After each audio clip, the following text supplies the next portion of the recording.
lahat ng mga box. Pero yung mga payong, lunch boxes,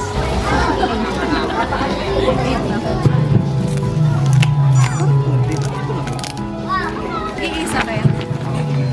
maging walo yan. So muli magandang hapon sa ating lahat at welcome po sa ating pong gawain ngayong hapon na ito na kung saan Project Hello World. Maraming po salamat sa inyong lahat sa ating pong kinatawan ng ating butihing mayor si Kuya Rudy at sa Ay, ano lamang, So, mapagbati po sa ating mga bata na kasama. Excited na ba kayo? Yeah, very good. So makikinig tayo sa mga tagapagsalita mamaya. Kasi tayo ay magpapasalamat sa Taas naman na excited na. Katulad nyo, mga batang maliliit din kami, dati na may mga pangarap. Kayo ba may mga pangarap? Hindi man namin hangad na magpasalamat kayo sa ibibigay namin, pero ang maging supli nyo lang ay mag-aral ng mabuti, magsumikap, at tuloy-tuloy sa pangarap. Okay? Pero ang pangarap, tinatrabaho, pinagsusumikapan. Okay lang mapagod, magpapahinga, pero huwag titigil. Nagkakaintindihan tayo mga bata? 10 ng aking mga kasama sa Project Hello World. Muli, ako po si Ken Sarmiento, mula rin po sa Bigyan ng Quezon, isang Pilipino, isang mag-aaral. Maraming salamat. Yung kwento lang. Yung mga fans ko since then na nagsimula ang Project Hello World, galing po sa aming mga kinikita. Yan. And then, lumaki na rin po ng lumaki. Hindi na lang po ngayon batchmates namin ng mga nakakasama namin. Nakakasama na rin namin ng aming mga ka-relationship, husband, wife, yan. Hanggang sa mga office mate po namin. Kaya nandito rin po ngayon yung mga kasamahan ko from our company, Task Us. Isa pong BPO, international BPO company po dito sa Philippines. And kasama ko po yung mga taga Quezon City site in which sila po ang magbibigay ng maikling kwento para sa ating mga bata. Kaya palakpakan po natin mula sa Outreach Club. Once again, magandang hapon sa ating lahat! Ay, talaga namang napaka-cute na mga boses ng mga batang ito. So, mula ay si Juan Cardo at ang kanyang nanay ay si Aling Milan. Kahit anong sipag ng magulang ni Tito, sapat lamang ang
inyong mga apo kuya ay lalapit sa inyo, hindi na lang inyo kayo ng bagong tsinelas. At sila rin ang magpapalit ng tsinelas. Volunteers, let's go!